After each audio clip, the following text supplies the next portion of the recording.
Mesdames et messieurs, bonjour. Bienvenue au journal hebdomadaire de l'Agence vietnamienne d'information.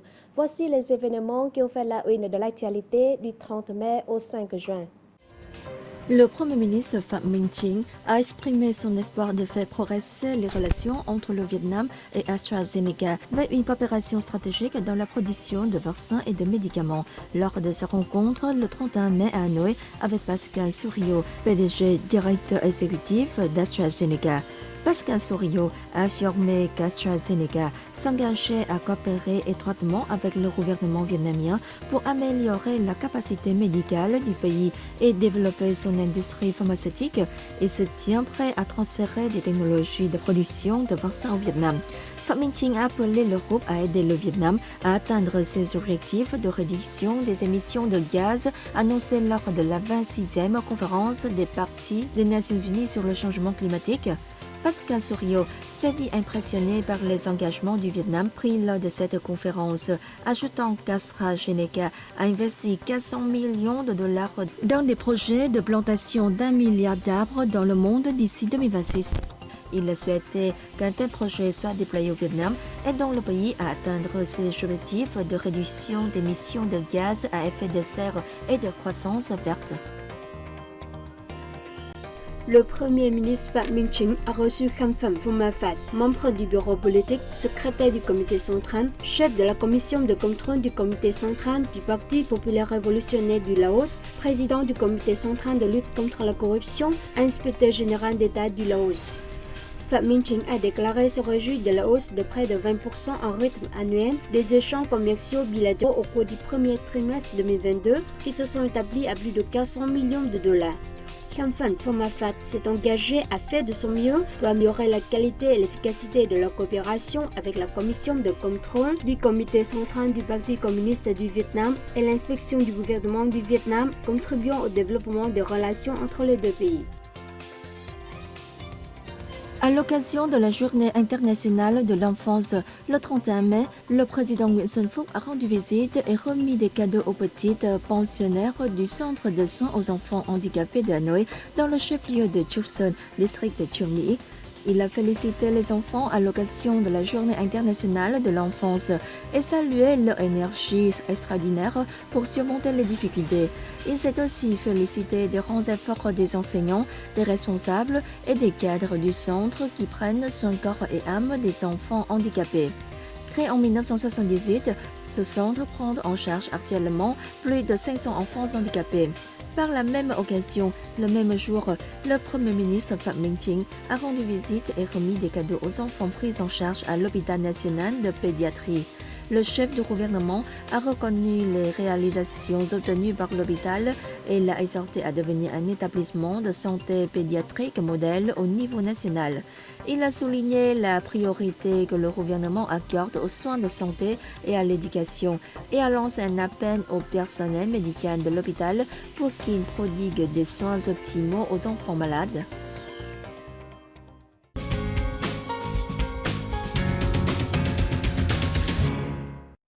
Selon l'Office général des statistiques, au cours des 5 premiers mois de 2022, le chiffre d'affaires total d'import-export du pays a atteint 305,1 milliards de dollars, en hausse de 15,6% sur un an. En 5 mois, le chiffre d'affaires à l'exportation était estimé à 152,81 milliards de dollars. 26 articles ont affiché un chiffre d'affaires à l'exportation de plus d'1 milliard de dollars. Parmi eux, 6 ont franchi la barre des 5 milliards de dollars. Le chiffre d'affaires à l'importation, quant à lui, est estimé à 152,29 milliards de dollars, en hausse de 14,9% en rythme annuel. Le secteur public a représenté 53,36 milliards de dollars, en hausse de 14,7%, et le secteur des idéaux, 98,93 milliards de dollars, 14,9%. Concernant les débouchés, les États-Unis sont toujours le plus grand marché à l'export du Vietnam avec un chiffre d'affaires estimé à 46,7 milliards de dollars. La Chine est le plus grand marché d'importation du Vietnam, générant un chiffre d'affaires de 49,6 milliards de dollars. Le partenariat économique global régional RCEP, entré en vigueur le 1er janvier 2022, devrait stimuler les exportations du Vietnam et améliorer son accès au grand marché de consommation, selon la banque Standard Chartered. Dans son dernier rapport de recherche mondiale intitulé Vietnam, partenariat économique global régional RCEP, opportunités et défis, la banque a déclaré que l'adhésion à cet accord renforçait davantage la position commerciale du Vietnam et devrait contribuer à sa reprise post-pandémie cette année. À plus long terme, l'accord pourrait constituer la base d'une nouvelle chaîne d'approvisionnement dans la région avec le Vietnam jouant un rôle clé. Le pays vise une croissance moyenne de ses exportations de 6 à 7% par an entre 2021 et 2030. Cependant, le Vietnam est également susceptible de faire face à une concurrence accrue, tant sur le marché extérieur qu'intérieur, en raison du RCEP. Pour les exportations, l'accord accroît la concurrence d'autres pays d'Asie du Sud-Est, dont certains ont aussi des produits très compétitifs. Selon le rapport, cela pourrait inciter le Vietnam à se lancer dans la fabrication de haute technologie. Le RCEP devrait faciliter ce processus en facilitant l'approvisionnement en matériaux de haute qualité auprès d'autres pays membres et en améliorant l'accès au marché des produits à plus forte valeur ajoutée. Standard Chartered Bank s'attend à ce qu'un fort excédent du compte courant et les flux des investissements de restes étrangers restent les principaux soutiens à la monnaie vietnamienne à long terme.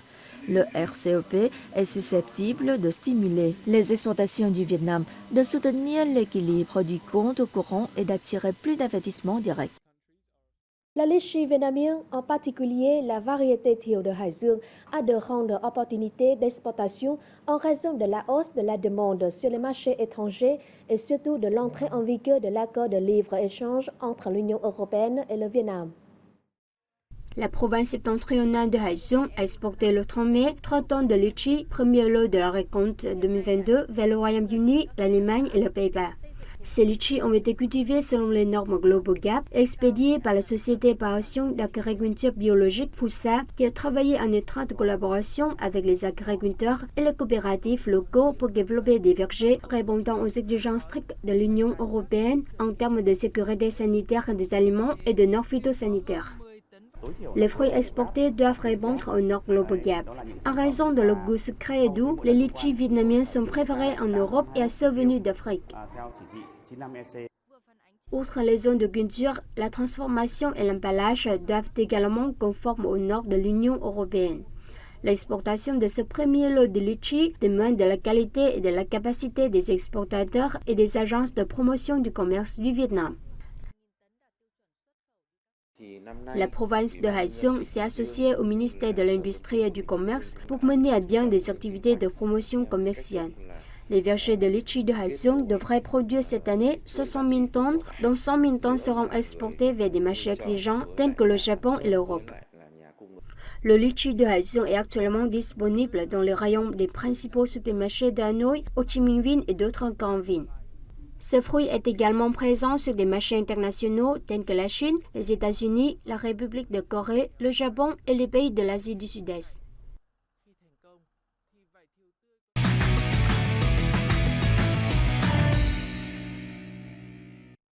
Le film Spring Road Dream, ou le rêve de rouleau printanier de la réalisatrice Mai Vũ, a remporté le prix Lion Women Award lors du Festival de Cannes 2022.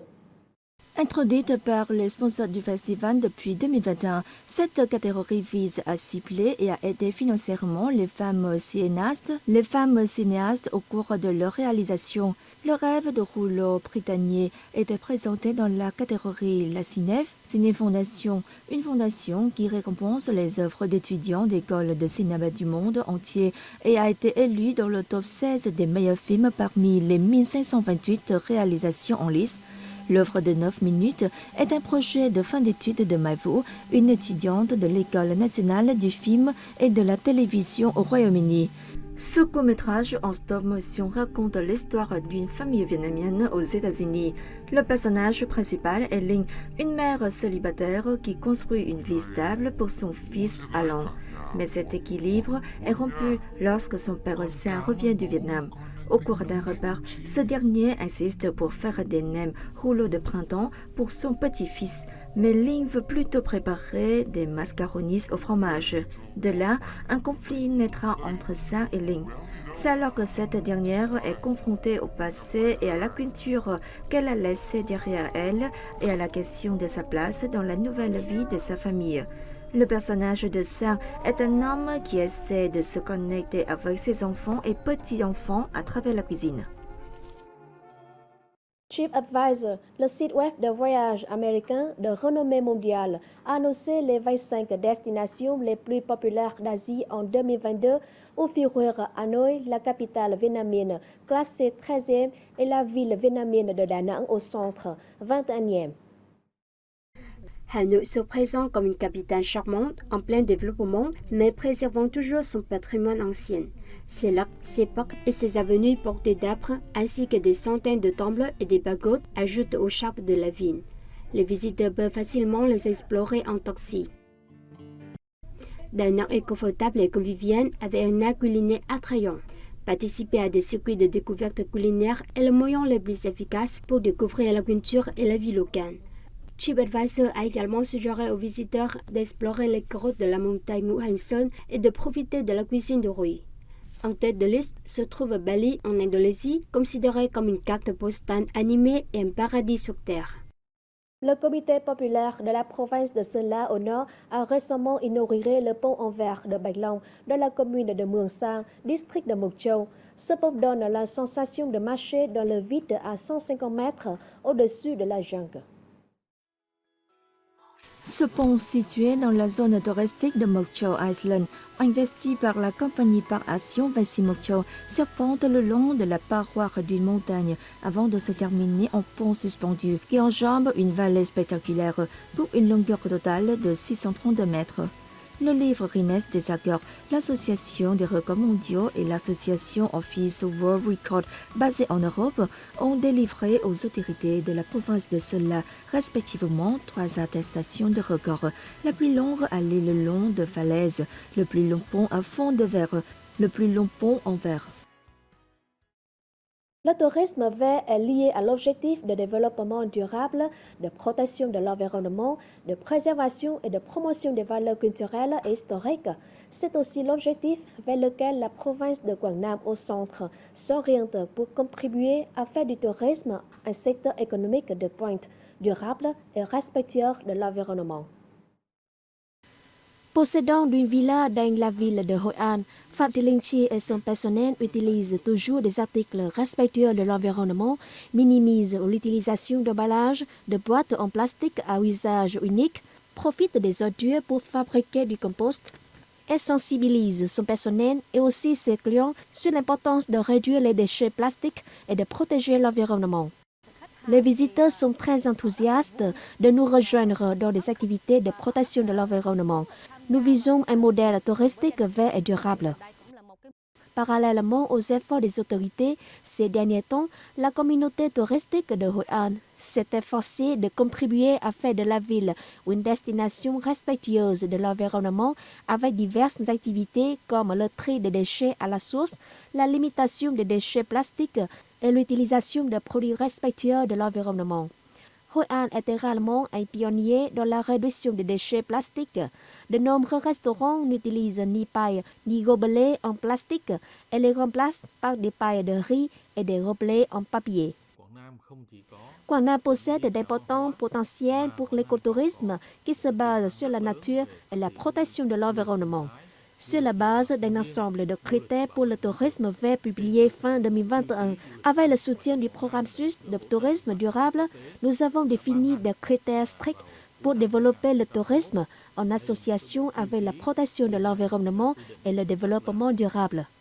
Quảng Nam compte actuellement plus de 60 entreprises ayant signé un engagement zéro déchet. La localité vise l'objectif de certifier d'ici 2025 de 70 à 100 entreprises avec le label de tourisme vert.